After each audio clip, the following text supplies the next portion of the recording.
Boa tarde a todas e a todos. Eu queria inicialmente agradecer pelo convite, é uma honra poder contribuir nesse debate, neste evento tão importante. Queria cumprimentar, né, desculpe seu nome, a Suzana, o Marcelo, o professor Marcelo, né, uma honra compartilhar, encontrá-lo depois de muitos anos, né. Queria cumprimentar a todos, especialmente aqui o Dom Mauro Morelli, né, um grande, né, nome no Brasil na defesa do direito humano à alimentação. Né, por causa do Dom Mauro Morelli que eu comecei a me interessar por esse tema de direito à alimentação, e nós temos, né, muitos anos convivido, trabalhado juntos em várias questões relacionados a esse tema, né? Tantas pessoas conhecidas. Também queria mencionar aqui a presença de dois alunos, o Anderson, que é mestrando do nosso programa de mestrado em Direitos Humanos, que está desenvolvendo uma dissertação de mestrado, vai defender semana que vem, inclusive, sobre o tema de o fornecimento de alimentos especiais no Sistema Único de Saúde, né, o direito à alimentação dentro do SUS, e a Ana Bonotto, que é aluna da graduação, que estamos trabalhando junto a questão do direito à alimentação de presos, né. Depois eu posso falar mais um pouco desse nosso trabalho conjunto, né. Então, é um exemplo de que nós estamos buscando dentro da academia, né, o desenvolvimento de pesquisas sobre este tema.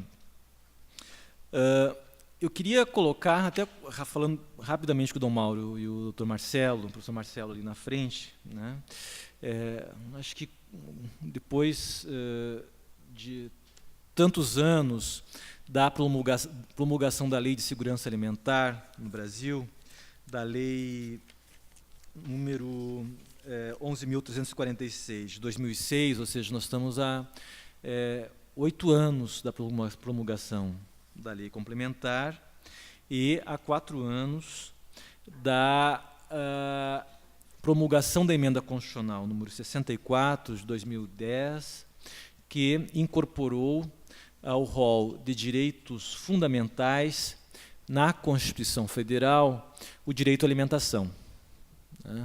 Um evento, né, essa incorporação comemorada por todos que trabalham relativamente ao direito à alimentação. E a questão que me parece fundamental para discutir neste painel é a questão se o direito fundamental e humano à alimentação é um direito exigível. Há uma exigibilidade desse direito, ou seja, é um direito que está sendo exigido, que está sendo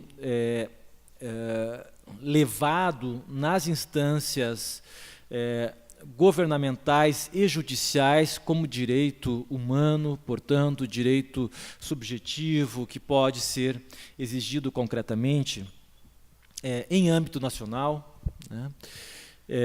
Eu acho que esse é o tema que nós precisamos, me parece, discutir. Eu acho que nós, né, como pessoas que pesquisam na área do direito, eu acho que nós precisamos dar algumas indicações de como está esse tema da exigibilidade do direito humano à alimentação, né?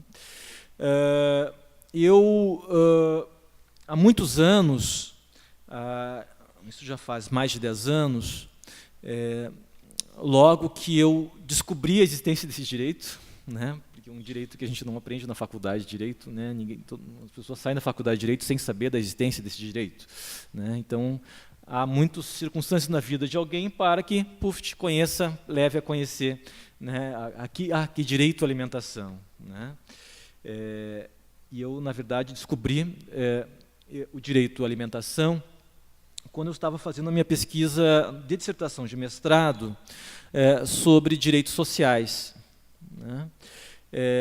E daí estudando os direitos sociais, discutindo o mínimo existencial, que é um conceito no direito que nós definimos como direito às prestações básicas, essenciais a uma vida humana digna, né? Daí eu me deparei com, puxa, mas o que tem de mais básico de tudo que é básico? Né? Tá, tem a saúde é básica, a educação é básica, mas deve ter alguma coisa mais básica que tudo, né? Então, bem, alimentação. Daí, mas onde é que está escrito isso? Daí eu fui descobrir que existia um direito à alimentação, né? Na época, ainda nós não tínhamos a lei de segurança alimentar, nem nós não tínhamos ainda esse dispositivo que foi acrescentado na Constituição Federal de 1988, né? Nós tínhamos o PIDESC, né, que, na verdade, o Pacto Internacional dos Direitos Econômicos, Sociais e Culturais, né, que prevê o direito à alimentação, fala ali o direito a uma alimentação adequada e também o direito de estar livre da fome, né, duas dimensões desse direito à alimentação que estão previstos dentro do PIDESC, né. Então, a questão depois de tanto tempo, né, nós podemos dizer que o direito à alimentação é um direito exigível no Brasil de hoje, né? Um dos artigos que eu li, né, preparando esta minha fala de hoje, é de um professor chamado Kerstin Merklem. E ele trabalha, na verdade, discute, compara os dois conceitos de segurança alimentar e o conceito de direito à alimentação, né? Quais são as semelhanças e diferenças entre esses dois conceitos, segurança alimentar e direito à alimentação? Ele faz um histórico de cada um desses direitos, né? Um histórico do direito à alimentação, no âmbito do direito internacional, um histórico da segurança alimentar, né? O direito à alimentação, ele surge, segundo esse professor, antes do conceito de segurança alimentar. Ele surge lá em 48, na Declaração dos Direitos Humanos das Nações Unidas, já fala lá em direito à alimentação. Depois, no PIDESC, né, que quando foi criada as Nações Unidas, e um dos objetivos das Nações Unidas, ou o objetivo básico das Nações Unidas é a proteção de direitos humanos, e se discutiu a criação de um sistema internacional de proteção dos direitos humanos, se colocou em questão a diferença entre os direitos de liberdade, direitos civis e políticos e direitos sociais, né? Então, houve uma discussão. Nós vamos colocar todos os direitos humanos em um tratado só, né? Mas daí a questão, bem, mas os direitos sociais eles têm a mesma exigibilidade que os direitos civis e políticos, né? Numa compreensão na época se entendeu que de alguma maneira prevalece até hoje, de que os direitos sociais não teriam a mesma exigibilidade que os direitos civis e políticos, né? Então, foi esta a razão que se criaram dois tratados internacionais em 1966. Né? Se criou o Pacto dos Direitos Civis e Políticos, com uma exigibilidade muito forte, com direitos de petição em organismos das Nações Unidas, em caso de violação desses direitos, e o Pacto dos Direitos Econômicos, Sociais e Culturais, chamado PIDESC, né, com uma exigibilidade muito reduzida, né?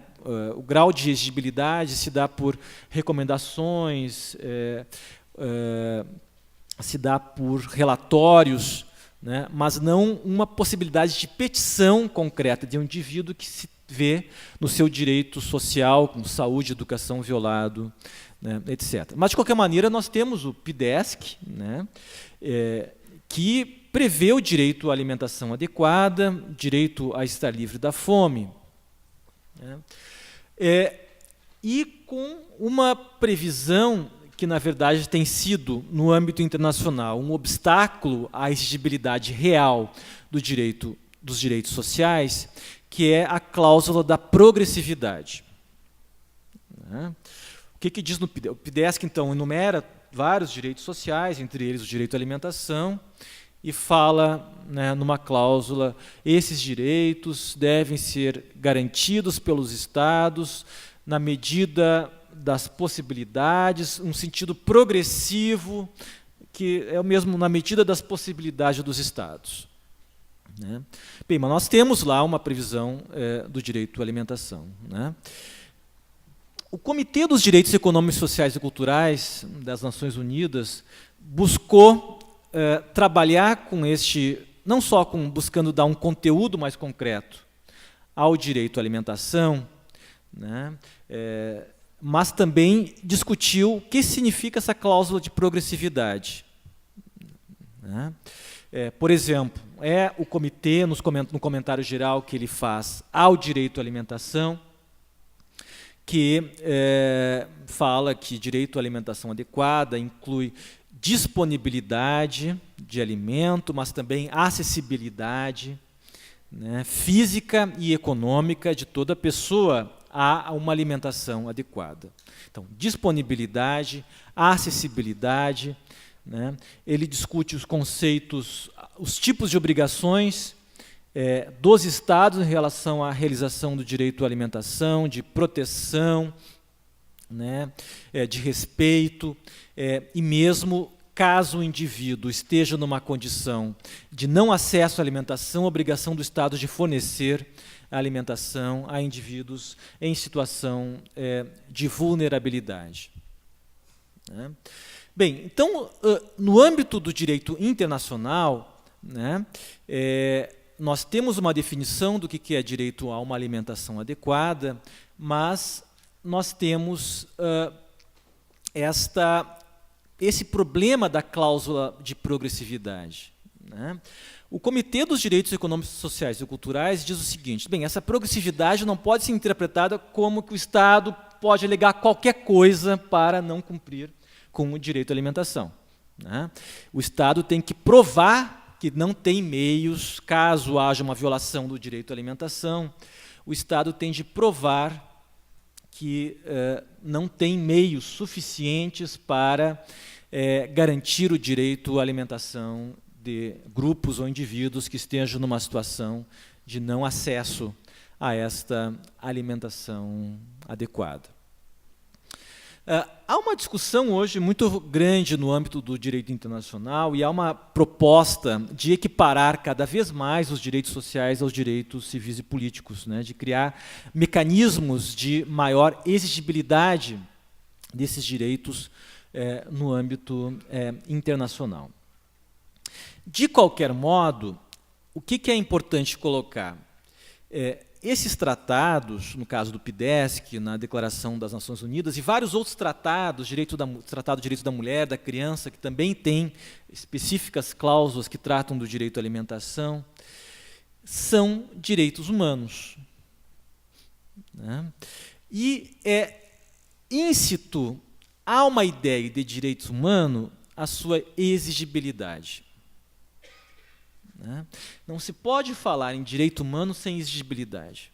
Se o direito humano é um direito que está inerente ao ser humano, relacionado à dignidade humana, ao respeito e à proteção do indivíduo como sujeito de direitos, nós não podemos desvincular direito humano da exigibilidade.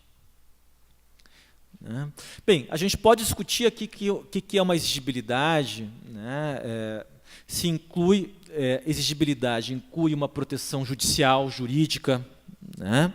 E eu entendo que sim, não é possível falar em exigibilidade, não é possível falar em direito humano sem uma exigibilidade por meio dos instrumentos processuais existentes, né, para a proteção dos direitos humanos.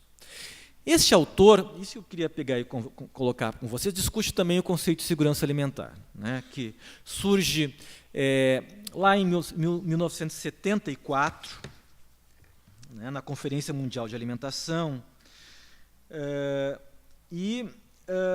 Na verdade, a preocupação em 74, no que diz respeito à alimentação, à segurança alimentar, diz respeito principalmente à necessidade de controlar os preços dos grãos e o abastecimento mundial de alimentos. No seu início, então, a segurança alimentar era pensada mais em nível global, né, em termos da obrigação dos Estados e da comunidade mundial de garantir, né, um abastecimento de alimentos em quantidade suficiente, também com preços que pudesse ser adquirido por todas as pessoas, né. Isso começou a mudar, essa ideia de segurança alimentar restrita ao âmbito de abastecimento de alimentos começou a mudar, e um dos autores que contribuiu para essa mudança foi Amartya Sen, né? Porque o Amartya Sen mostrou naquele livro dele sobre fome, sobre miséria e fome, pobreza, que muitas vezes populações sofrem severas situações de fome, mesmo com disponibilidade de alimentos existentes, né? E ele mostrou que não basta existir uma disponibilidade de alimentos, de grãos, se não existir um acesso, né? Então, enfatizou muito a questão da acessibilidade, ou seja, não basta existir disponibilidade, é fundamental ter acessibilidade. E esta acessibilidade e essa segurança alimentar, então, pensada não só em nível nacional, uma segurança alimentar, né, pensada em nível global, mas também pensada em nível individual e mesmo em nível familiar e em nível individual, né?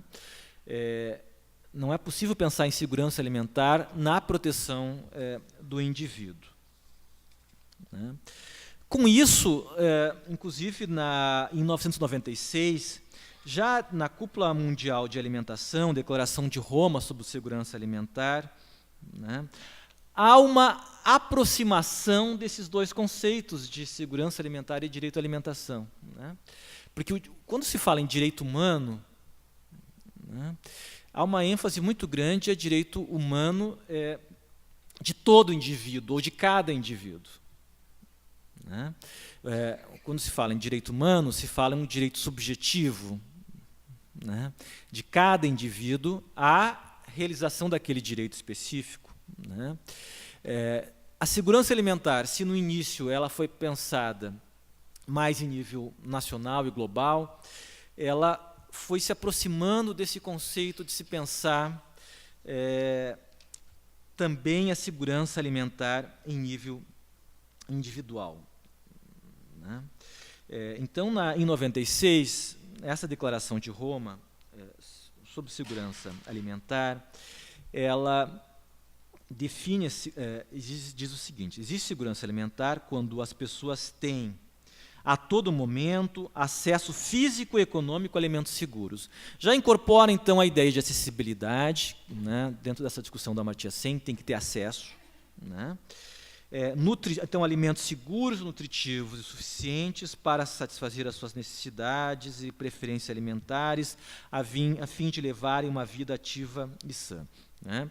Então, ela colocou que segurança alimentar também é um assunto de indivíduos, não é só uma questão de política, de uma política de alimentos, de abastecimento em nível global, né? Mas o que é importante destacar, né, nesse plano de ação, né, da Conferência Mundial da Alimentação, né, ela enfatiza muito essa cláusula da progressividade. Ao mesmo tempo que fala em direito humano à alimentação, ela enfatiza muito essa cláusula da progressividade. O que esse autor coloca, na verdade, então, embora os conceitos de segurança alimentar e os conceitos de direito à alimentação, na sua definição, eles acabam se aproximando, ainda a segurança alimentar é pensada como política, né? Enquanto a ênfase da segurança alimentar está no plano da política, um plano de uma obrigação política dos Estados, enquanto que o conceito de direito à alimentação tem esta ênfase na sua exigibilidade enquanto direito subjetivo, portanto, exigível. Cabe pensar agora, em âmbito nacional, até que ponto nós, esses conceitos de segurança alimentar e direito à alimentação, acabam, né, se aproximando, até que ponto o conceito de segurança alimentar acaba se fundindo ou não com o conceito de direito à alimentação, né? Na verdade, a Lei 11.346, 2006, ela parece que busca uma aproximação muito forte da segurança alimentar com o conceito de direito à alimentação, né? Já no preâmbulo da Lei 11.346, ela fala que cria o Sistema Nacional de Segurança Alimentar e Nutricional com vistas a assegurar o direito humano à alimentação adequada e dar outras providências. Então, ela enfatiza tanto o direito à alimentação como o conceito de segurança alimentar, né? No artigo 2º, ela trata do direito à alimentação.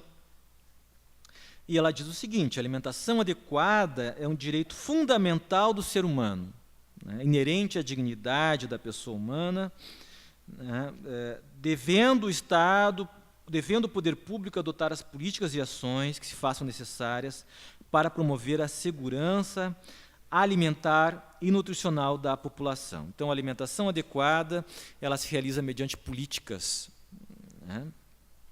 Alimentação adequada mediante políticas para garantir a segurança alimentar, né? Enquanto no artigo 3º define segurança alimentar, consiste na realização do direito de todos ao acesso regular e permanente a alimentos de qualidade, em quantidade suficiente, sem comprometer o acesso a outras necessidades essenciais, tendo como base práticas alimentares promotoras que respeitam a diversidade cultural e que sejam ambiental, cultural, econômica e socialmente sustentáveis.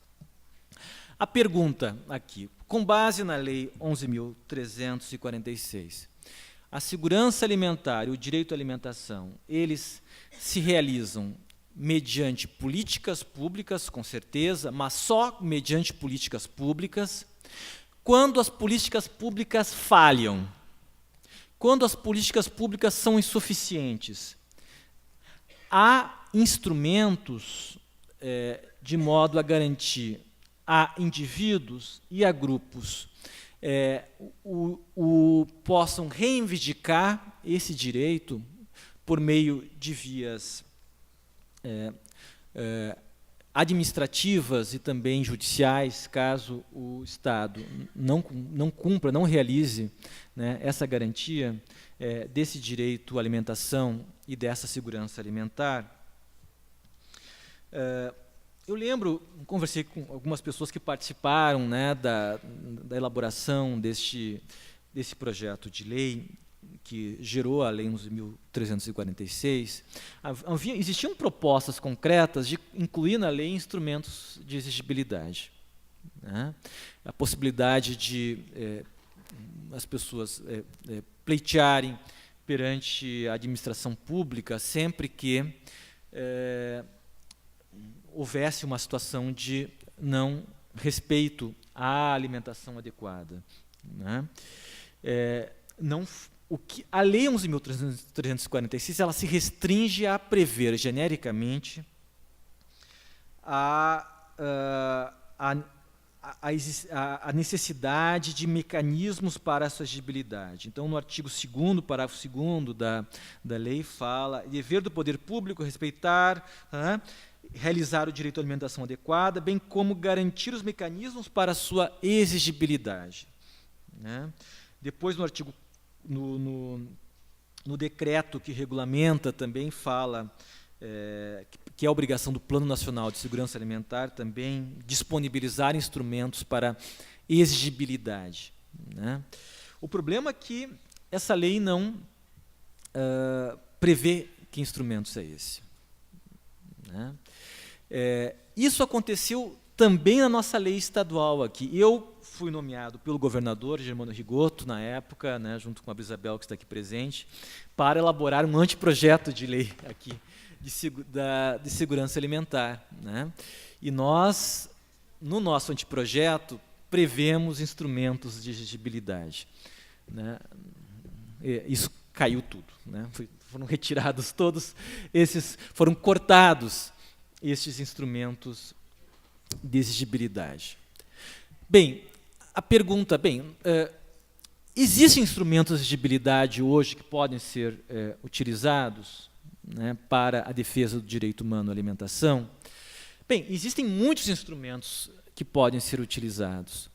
A questão é, como não existem instrumentos específicos para o direito à alimentação, se isso não é um obstáculo à realização desse direito? Né? E eu queria citar exemplos. Né? Hoje, né, inclusive com as pesquisas com os meus alunos que estão aqui presentes, né, e as pesquisas que estão sendo feitas mostram que direito à alimentação, na prática, não é um direito reconhecido como direito humano e exigível no plano dos governos. Né? No caso, por exemplo, o Sistema Único de Saúde, se há uma resistência muito grande do SUS em fornecer alimentos para pessoas que têm necessidades alimentares especiais, sob a alegação de que alimento não é medicamento e a função do SUS é fornecer medicamento. Né? Então, no caso do Anderson, que está pesquisando uma doença genética, chamada glicogenose, em que essas pessoas precisam consumir grande quantidade de amido cru, né? No caso, a maisena, né? O que hoje é a marca, né, que eles precisam consumir, uma grande quantidade. Né? Não há um fornecimento desses alimentos, porque... o que diz a administração pública diz o seguinte, não é nós fornecemos medicamentos. Precisam de alimentos, procurem assistência social. Né? É tarefa da assistência social fornecer alimentos. Né? Isso é uma demonstração, né, de como ainda é aquela velha ideia, né, de que a questão de alimentos é uma questão relacionada, nem digo assistência social, é uma questão assistencialista. Né? Assistência social não é assistencialismo, mas ainda é uma visão ainda que prevalece. É uma decorrência de que o direito à alimentação não é um direito ainda reconhecido enquanto tal. Né? E o outro caso que a Ana, que nós trabalhamos no ano passado, diz respeito a uma situação do direito à alimentação dos presos. Né? Essa questão foi levada à Comissão Interamericana de Direitos Humanos, que está hoje, né, uma denúncia que nós estamos trabalhando perante a Comissão Interamericana de Direitos Humanos, e uma das questões que nós, em relação ao Presídio Central de Porto Alegre, né, e uma das alegações nossas, uma das provas, nós pesquisamos, fomos no Presídio Central, é de que a situação alimentar dos presos não atende aos pressupostos do que seja o conceito de uma alimentação adequada. Qual é o instrumento de exigibilidade que nós temos no âmbito da administração pública para levar essa questão? Não tínhamos, tanto que tivemos que levar isso para o âmbito da Comissão Interamericana de Direitos Humanos, né? Ou seja, para um organismo de direitos humanos em nível, no âmbito do sistema interamericano. Né? Bem, eu teria muitas questões a falar ainda, não há tempo mais para debater sobre isso, né? Eu acho que esses casos e esse debate todo, essas discussões, eu acho que nos levam a colocar em questão a necessidade de discutirmos com mais profundidade esse tema da exigibilidade. Na prática, o direito à alimentação ainda não é um direito reconhecido como direito humano, como direito fundamental em nosso país, e os mecanismos de exigibilidade, embora existam em geral para todos os direitos, não estão sendo usados, e quando não estão sendo usados, e até conversando com o Dom Mauro ali, também é um problema de que a sociedade não cobra também, né? A sociedade civil não cobra a realização desse direito, né? E talvez nos leve a pensar na necessidade de criar instrumentos específicos. Talvez seja o momento agora, né, 8 anos depois da Lei 8.000, da Lei de Segurança Alimentar, de pensarmos em criar instrumentos de exigibilidade específicos para o direito à alimentação adequada. Muito obrigado.